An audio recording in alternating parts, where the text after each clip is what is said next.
ہوں گے۔ ایک انہوں نے کہا کہ پینٹ شرٹ کے ساتھ نماز پڑھنے کی شرعی حیثیت کیا ہے؟ کسی امام صاحب نے ان کو کہا کہ اس پینٹ شرٹ میں نماز نہیں ہوتی کیونکہ یہ غیر مسلمین کا لباس ہے، اور یہ حدیث بیان کرنا چاہتے تھے، رہ گئی وہ حدیث یہ ہے کہ جو جس قوم سے مشابہت اختیار کرے وہ انہی میں سے ہے۔ تو کیا حکم شرع ہوگا؟ دیکھیں اس بات کو اچھی طرح سمجھ لیں کہ کسی قوم کی ایک ہوتی ہے مذہبی علامت، ٹھیک ہے نا، اس کو مذہبی شعار کہتے ہیں، شعار مینز علامت، جس سے سلیب لٹکا لینا۔ اگر آپ سلیب لٹکا کے آ رہے ہوں، دور سے کوئی دیکھے گا تو کہے گا کرسچن آ رہا ہے، ٹھیک ہے نا۔ اسی طرح ہندوؤں کی کچھ خاص مذہبی علامات ہوتی ہیں، یہ مسلمان اختیار نہیں کر سکتا، چاہے اچھی نیت سے پہنے چاہے بیزاریت کے ساتھ پہنے، دائرہ اسلام سے خارج ہو جائے گا۔ دوسرا ہوتے ہیں قومی شعار۔ قومی شعار کا مطلب اس کا مذہب سے تعلق نہیں ہوتا، لیکن وہ کسی غیر مسلم قوم کی ایسی علامت ہوتی ہے کہ اگر ہم اس کو دیکھیں تو فوراً ہمارا انتقال ذہن اس غیر قوم کی طرف چلا جائے۔ اس کے لیے ذرا بر صغیر پاک و ہند کے ذرا ماضی کی طرف جائیے کہ جب انگریز یہاں آئے تھے تو وہ پینٹ شرٹ پہنتے تھے، سب سے پہلے وہی پہن کر آئے، اور ان کے فوجی جو ہوتے ہیں نکر پہن کر آتے تھے۔ اب اگر دور سے کوئی پینٹ شرٹ پہن کر آتا تو چونکہ ہندو مسلم اس وقت اس طرح کوئی لباس نہیں پہنتے تھے، ایشیا میں یہ ایشیا کا لباس نہیں تھا، تو دور سے دیکھ کر کہتے گورا صاحب آ رہا ہے، یعنی وہ غیر مسلم آ رہا ہے۔ وہ ایسی اس وقت قومی علامت تھی۔ تو ایسی کوئی قومی علامت ہو کہ جس کو دیکھ کر انتقال ذہن فوراً غیر قوم کی طرف چلا جائے، وہ بھی اختیار کرنا منع ہوتا ہے۔ پہلا کفر ہوتا ہے اور یہ گناہ ہے، گمراہی ہے لیکن کفر نہیں ہے۔ اور اس کی وجہ یہ ہے کہ ایک مسلمان اگر ایسی چیز پہن کر آئے گا، دور سے آپ دیکھیں گے اور کہیں گے یہ تو کوئی کافر آ رہا ہے، تو ایک مسلمان اپنے آپ کو اس انداز سے پیش کرے کہ لوگ اسے کافر کہیں، یہ غیر مناسب، اس لیے منع کیا گیا۔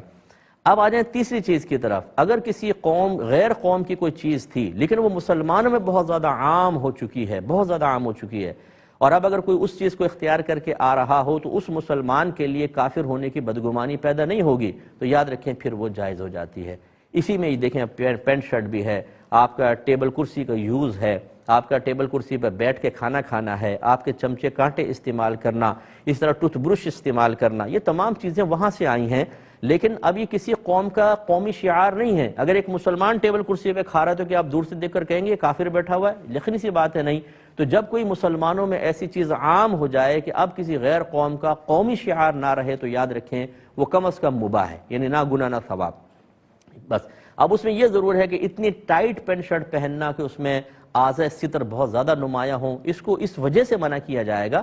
لیکن جو حدیث بیان کی گئی کہ جو جس قوم سے مشابہت اختیار کرے وہ انہی میں سے ہے، وہ اس صورت میں ہے کہ جب وہ کسی قوم کا ایسا قومی شعار ہو کہ مسلمانوں میں عام نہ ہوا ہو، اور اس کو دیکھ کر فوراً اس مسلمان کے لیے غیر مسلم کی بدگمانی پیدا ہو۔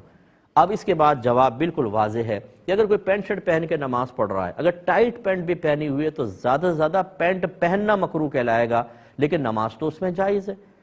یہ کہنا کہ اس میں نماز ہی نہیں ہوگی تو بہت ہی افتراء علی الشریعہ ہو گیا، کہ شریعت پہ بہت بڑا افتراء کیا گیا ہے۔ پینٹ شرٹ میں بالکل نماز ہوگی، آج ہر چوتھا نمازی، بلکہ میں دوسرا نمازی بھی کہوں تو بیجا نہیں ہوگا، پینٹ شرٹ میں ہوتا ہے۔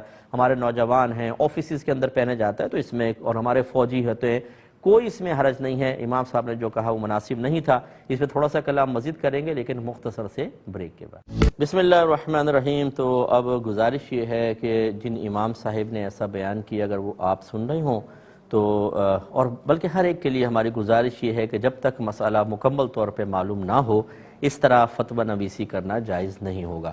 اور ابھی کچھ دیر پہلے جو میں نے باتیں کی اس کی یہ تائید ہے کہ ہر مطلب امام یا ہر عالم مفتی نہیں ہوتا ہے۔ بعض اوقات ہم سطحی قسم کی معلومات کو بنیاد بنا کر لوگوں پہ فتویٰ نویسی کر رہے ہوتے ہیں، اور یہ مناسب نہیں ہوتا۔